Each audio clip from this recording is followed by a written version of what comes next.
As we gradually approach the 2027 election, addressing any security concerns is one of the main focus to ensure that citizens feel safe and enough to participate in the electoral process. The assurance of equitable security during an electoral process is essential for retaining participants' confidence and commitment to the election. Consequently, security is both integral to the goal of an election and an inseparable part of the electoral process. Joining us on this show to discuss issues bordering on insecurity, violence that provoke voters, apathy during elections, and how the police are positioning to reverse these ugly trends to guarantee credible elections ahead of 2027 is Yomi Shogunle, Commissioner of Police on Elections Planning, Monitoring, and Evaluation. Good morning, Mr. Shogunle, and thank you very much for joining us on the morning show. Thank you for having me. Good morning. Okay, Mr. Shogunle, well, just by way of introduction, I draw your attention to a report last week by YIAGA Africa on National Voting Intention Survey, which found that 76% of Nigerians would like to vote in 2027, but 42% will seem to be afraid of electoral violence. And the recommendation is that to increase voter turnout, something has to be done about security, prevention of violence, and that will seem to fall squarely within the purview of the security agencies. Now, you are the Commissioner of Police in charge of elections planning, monitoring, and evaluation. First, what's your reaction to that round one analysis in that report by YIAGA Africa about how security is a major issue, fear of violence is a major issue? All right. I was actually present at the presentation of this report in Abuja last week, and I've read through the report. And let me state here that it is more of perception than reality. You know, irrespective, anywhere there's human interaction, there's always need to up the game on provision of security. And in this report, there is nowhere that it has been drawn that the low participation has anything, or insecurity or security issues has anything to do with the low participation, which was identified by the researchers. They have not drawn that conclusion. So I think we just have to be careful while we try to link things together.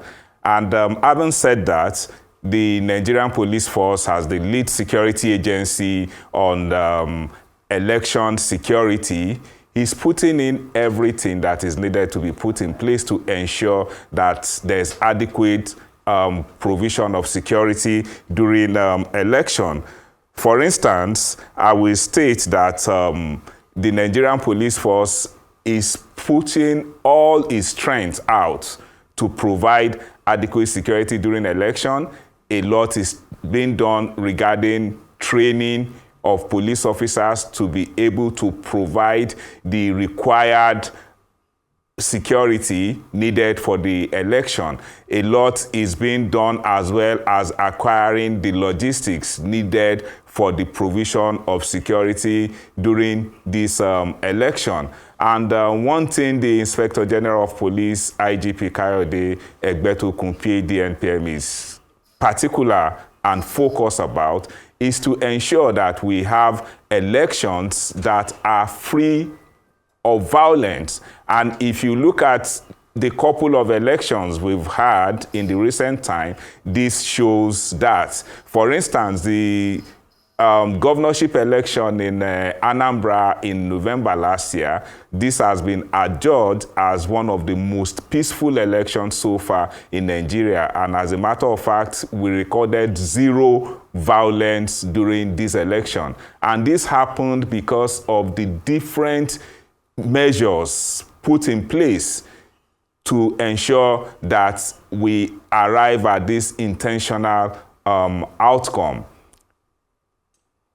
Well, thank you very much, Mr. Shogunle. But let me say something. You said that the report didn't, demonstrate a link between insecurity or security concerns and voter apathy. But it's very clear in the report, in their key findings. In fact, one of it is that 21% of the respondents, which is the highest chunk, state security concern as a dominant factor influencing voting intention. So it's actually a big concern for a number of voters and would potentially affect how, whether or not they come out to vote. So it's a big deal. Then the second part of that is that in some elections or in some centers, we see whereby the officers themselves are complicit when it comes to, looking away during violence on elections. What have you been able to address that or identify that and correct that for the next election cycle? And then also very quickly on that one, I just want to ask if you've been able to identify some hotspots and what are the measures designed to ensure you're able to address concerns in those areas? You see, Ayo, in answering your question specifically, just as I said, that this is more about perception and not reality. When you look at polling units, you will discover that in many polling units, we even have more people who are not registered voters present at the polling unit than the actual registered voters that want to vote or that are there to vote. So there is nowhere in the report that is linking voter apathy with insecurity. And if you notice, or if it happens that we have even more people who are not registered voters in a polling unit observing, in quote, than the actual number of people who are registered who are out to vote. So are we going to say that there is insecurity regarding that? And having said that, the Nigerian Police Force, we know the duties or responsibilities assigned to us regarding the election. And the election has been divided into three phases. We have the pre-election, which covers the campaign period. Then we have the actual election date, which also covers the collation. Then we have the post-election. That is when the results have been announced. So for these three phases, we have different security architecture designed for this. And again, there is what we call the threat analysis.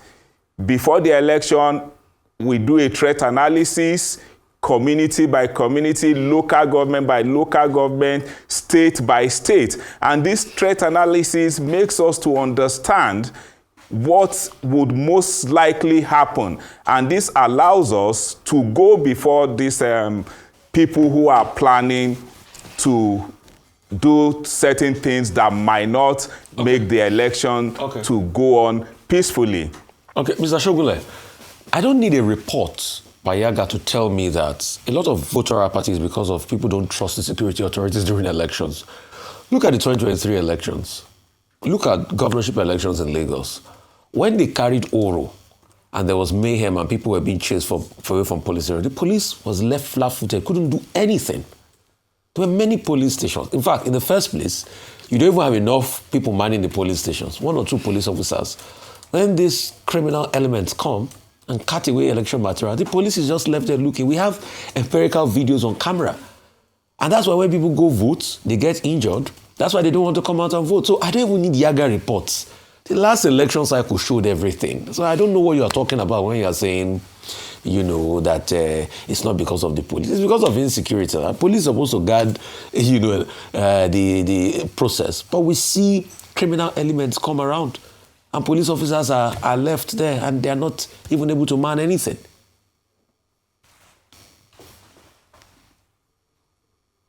All right, Rufai, regarding what you've said, again, I would say this has to do with perception. And again, this incident you've mentioned, these are just isolated cases.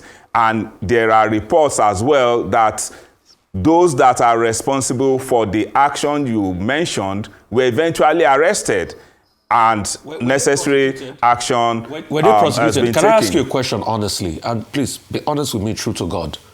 How many people did the police prosecute for shenanigans and election shenanigans in the last 2023 elections? How many people did the police prosecute? Oh, the reports are up to court level. That you arrested them, you sent them through the legal process, and they were prosecuted. How many? Please. True to God. in Kano State, for instance, which even your media outlet reported, over 300 people, over 300 electoral violators were prosecuted in Kano, which was reported by your media station. And in Kogi State, for instance, some people were as well prosecuted and even convicted. The particular issue you mentioned in Lagos. Yeah, how many people were prosecuted in Lagos? In Kogi, how many people were over prosecuted in 17. Your in Lagos, Unko? Can you allow me? Go ahead. You have when the you floor. ask Rufai, can you allow me to respond? In Lagos, yeah, yes. Go ahead. It is even reported by. It has been reported by your channels, by your media as well. So prosecution of electoral violators are ongoing. How many Then people were back to the prosecuted in issue of Lagos? That's what I perception. asked you. How many people were prosecuted in Lagos? You've given me the number of Kano, Kogi. How many people were prosecuted in Lagos for those electoral offenses in 2023 elections? Over 17 people were arrested, and the process was taken up to court. The records are there. If you want me to give actual figures, these I will provide. Thank God you've just given out the stats. Over 17 people with all of the election hotspots in the whole of Lagos. And the shenanigan that happened where even our own Arise cameraman was beaten, all right? Over just 17 people were prosecuted in the whole of Lagos. And you say it's a perception when people say they don't have trust in the security to guard them. In the whole of Lagos, just 17 people were prosecuted. I mean, it tells the story. So it's not about data. We are talking about reality. And please, remove the word perception. It's not perception. It's what people see with their eyes. Please. Dr. Apathy. Okay. Commissioner Shogunle. Now, very soon it will be another election cycle, apart from the off-cycle elections, then the general election for 2027. As the commissioner in charge of elections planning, monitoring, and evaluation, what are the specific challenges that the police will seem to face during every election cycle? And what are your expectations? Because we don't want to wake up tomorrow and the police headquarters is saying, oh, we need so much money. It's always about money. But tell us, what are the challenges, operational challenges, specific challenges that you face with regard to, elections? Now that there's so much talk about election reform, review of the 2022 Electoral Act. Dr. Apathy, regarding the issue of challenges that we face, this has always been mentioned during high-level meetings at the appropriate quarters. And let me give an example here.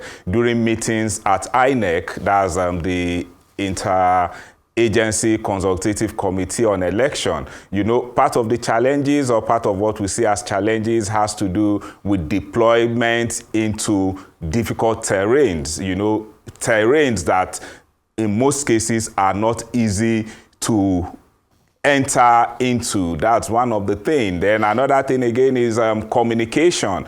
Just as you know, the Nigerian Police Force, we rely on available public communications, which everybody also relies on. And in the days of election, this communication network seems to be overwhelmed, So those are the challenges, or those are what we see as challenges. But irrespective of that, we have also devised medium to overcome these challenges, like ensuring adequate deployment of our officers, also the pre-election training, and providing adequate security during elections. But funding. Those challenges, I just want you to be specific and say these are the challenges we face. Whatever you As share with I've told you, I've at mentioned... those meetings, just share with us, the people. Because civil society also has a role to play. Hello, Commissioner? I mentioned, I can hear you, Dr. Apathy. I mentioned INEC because there is nothing I'm saying on this program regarding challenges that is not known to the appropriate quarters. And that's what I've said. Those are the challenges we have at the moment. I don't know if tomorrow these challenges will change, but as we speak, those are the major challenges we have. Okay. Like what now? I'm speaking English. These are the challenges we have: statistics, funding. Just be specific. Forget about your conversation with INEC. We are speaking to you as members of civil society. I mentioned deployment into difficult to reach terrains like riverine areas, mountainous areas, areas where there are no accessible roads. That is one. I also mentioned issue of communication. There are some areas where there are no communication. Those are the two major challenges I've mentioned to you. Okay. All right. Thank you so much, Mr. Shogunle. Just as we let you go in one sentence, because according to reports and as we have shared here, safety is a big concern for voters and might actually or would actually prevent a number of people from coming out to vote in 2027. In one sentence, how do you reassure Nigerians of the Commission's willingness to ensure that every single person who comes out to vote will be safe? All right, just as I said, let's judge or let's take it from the just concluded Anambra State governorship election. A lot was done regarding planning and execution of the operational order for that election. And Anambra election has been adjudged to be one of the freest and most violent free election in the history of democracy in Nigeria. And we intend to replicate the same feat next month during the area council elections in Federal Capital Territory. We also intend to do the same thing during the upcoming governorship election in Ekiti State come June, and also in August for the governorship election in Osun State. So the Nigerian Police Force will continue to do all that is needed to ensure that there is violent-free election. Let me also add that having more people to come out to vote is not just issue of thinking that they are not safe. The political parties also need to go out to canvass and get their supporters to come out to vote for them. Sir, thank you so much. We are focusing on safety today. Let's leave the political. Today is your day. We're focusing on safety and what you will do to ensure that people are safe. Thank you so much for your time with us, Mr. Shogunle.